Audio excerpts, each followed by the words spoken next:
तो स्वागत है आप सभी का बिग बॉस के 66वें एपिसोड में। तो मृदुल के डिसीजन लेने के बाद कुनिका, तानिया, नीलम, अमान, शहबाज ये सभी लोग मृदुल को परेशान कर रहे हैं, उसको मैनिपुलेट कर रहे हैं और उसके अगेंस्ट में काम कर रहे हैं। खासकर कुनिका जी के अंदर पता नहीं कौन सा भूत सवार हो गया है जो बिना मतलब के मृदुल को परेशान कर रही है। पहले तो उन्होंने किचन की ड्यूटी को करने से मना किया, उसके बाद कहा कि जब तक तुम कैप्टन रहोगे मैं कोई भी ड्यूटी नहीं करूंगी। जिसके बाद तानिया मृदुल के पास गई और उनसे कहा कि खाना बनाने की तैयारी करो, बर्तन पड़े हैं धुलने के लिए, किसी को बुलवाओ। तो मृदुल आते हैं, बर्तन खुद धुलते हैं, यहाँ तक कि आटा भी खुद ही गूंद देते हैं। नीलम कहती तो है कि अगर हेल्प चाहिए तो बता देना, मैं कर दूंगी, लेकिन कुनिका कहती है कि इसको अपने आप ही करने दो, ये कर लेगा मैनेज। जिसके बाद फिर मृदुल ने अभिषेक, अशनूर, पंडित इनसे कहा कि तुम लोग खाना बना देना जब तक कि मैं 3-4 दिन के लिए कैप्टन बचा हूँ। जिसके बाद इन सब ने खाना बना दिया। तब जब इनको बुलाने गए मृदुल, जब मृदुल अकेले ये सब कर रहे थे तब ये लोग उनके पास नहीं गए, ये सब आपस में बैठकर बातें कर रहे थे। मालती ने अभिषेक से कहा तो कि जाओ जाकर उसकी हेल्प कर दो। तो अभिषेक कह रहे कि उसने तो मुझसे कहा ही नहीं, मैं क्यों जाऊँ। अरे भाई, उसने तुम्हारे लिए इतना सब कुछ किया, इतना बड़ा डिसीजन लिया और उसके बाद भी तुम ऐसा बोल रहे हो। मानता हूँ आप बाद में गए, लेकिन देखो तो यार, उसको सभी लोग इस टाइम टारगेट कर रहे हैं। तो अच्छा यही है कि आप लोग इस टाइम उसके साथ खड़े रहो, उसको सपोर्ट करो।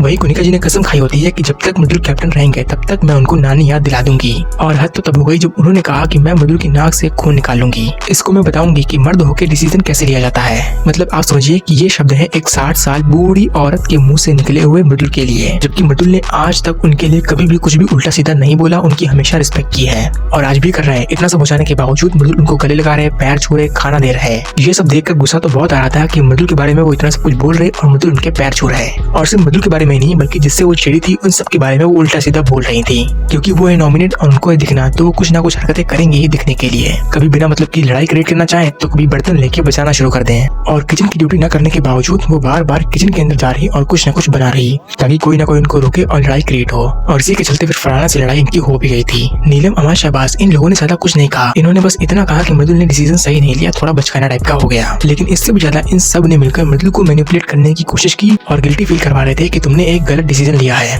वो लोग तुम्हारा भला नहीं चाहते, वो लोग तुम्हारी पीठ पीछे बुराई करते हैं, जो कि हम लोग नहीं करते। हम लोग तुम्हारे साथ हैं और दिल से सपोर्ट करते हैं। ये शब्द थे शहबाज के। मतलब आप सोचो किस टाइप की मैनिपुलेटिंग चल रही है। वही तानिया का अलग ड्रामा चलता है, वो बर्तन धुलने के लिए मना कर देती हैं और कहती हैं कि तुमने मेरे खिलाफ घर वालों को भड़काया है और आज तो मैं तुम्हारी वजह से नॉमिनेट भी हो गई हूँ, तो मैं काम नहीं करूंगी जब तक तुम सॉरी नहीं कहते। मृदुल भी कहते हैं कि ठीक है मत करो काम, कोई बात नहीं। जिसके बाद जाते हैं और वो खुद करते हैं। अभिषेक समझाते हैं कि भाई तू मत कर, उनसे ही जाके करवा। मृदुल की जगह पर अगर यहाँ पर कोई और होता तो इन सबको सबक सिखा देता, लेकिन मृदुल यहाँ पर थोड़ा कमजोर और ढीले पड़ जाते हैं, जिसकी वजह से उनका फायदा हर कोई उठा लेता है। और खासकर कुनिका जी ने मृदुल का फायदा बहुत उठाया, बहुत। वही तानिया और नीलम, इन दोनों को लगता है कि ये दोनों लोग एकदम परफेक्ट हैं, सुंदर हैं, बढ़िया है। जबकि रियलिटी तो ये है कि अगर ये दोनों ही लोग मेकअप ना लगाएं तो ये बूढ़ी आंटी से कम ना लगे।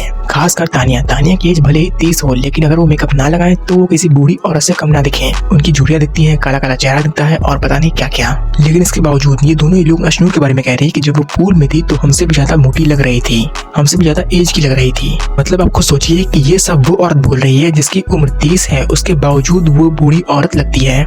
वो किसको बोल रही है जो खुद 20-22 साल की है। तो कंपैरिजन तो कहीं भी नहीं है, ना कलर में, ना एक्सप्रेशन में, ना स्माइल में, कहीं भी कोई भी कंपैरिजन है ही नहीं। बाकी पीठ पीछे तो दुनिया बोलती है, बोल लो तुम भी, क्योंकि सामने बोलने की तो तुम्हारी औकात ही नहीं है।